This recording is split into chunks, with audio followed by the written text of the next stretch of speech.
On va voir comment jouer un peu avec les tableaux.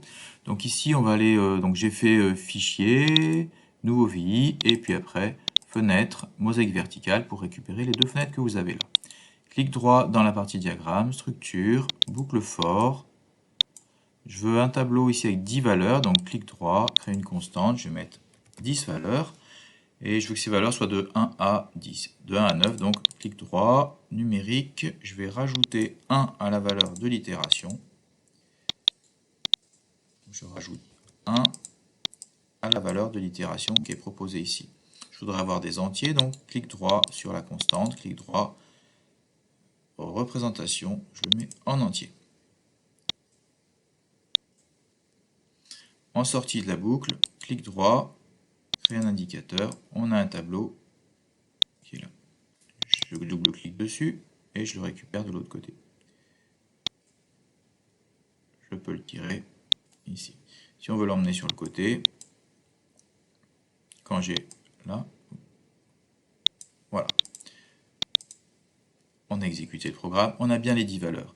Donc maintenant, je voudrais extraire une partie de ce tableau. Donc je vais clic droit, aller dans la partie tableau, sous-ensemble, je clique et je le pose. Pour savoir ce que fait un bloc, aide contextuelle. Donc si je vais dessus, voilà, ça m'indique que ici ce bloc permet d'extraire le sous-ensemble d'un tableau. Donc on va lui mettre en entrée, comme paramètre d'entrée, le tableau de départ.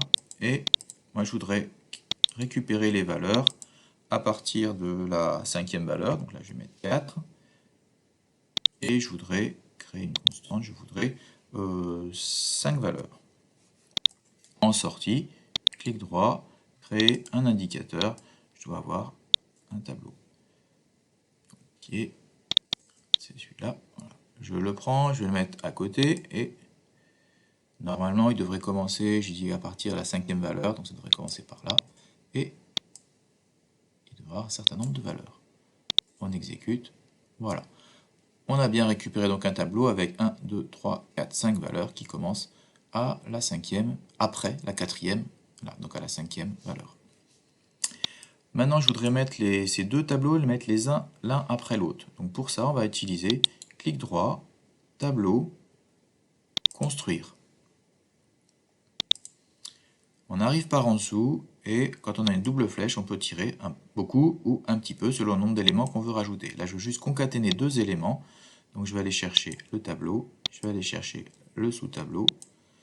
Je vais vérifier, clic droit sur le bloc, concaténer les entrées pour les mettre les uns après les autres. Et clic droit, créer un indicateur. Donc là, on a créé un tableau qui doit normalement comporter bien les deux tableaux précédents, l'un après l'autre. Donc pour voir ce que ça donne, je le tire là, on exécute. Voilà, c'est bien ça.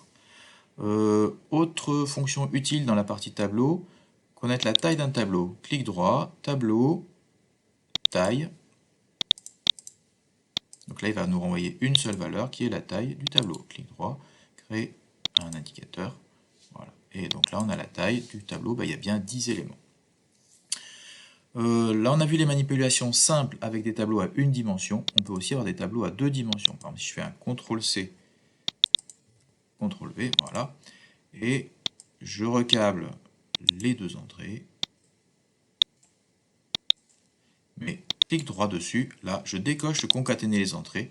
Et bien là, en fait, je devrais récupérer, clic droit, créer un indicateur. Vous voyez ici que la taille du fil n'est pas la même. On récupère un tableau, en fait, à deux dimensions. Je double-clique dessus et on va aller le déposer un peu plus loin. Il faut avoir l'outil, voilà. Et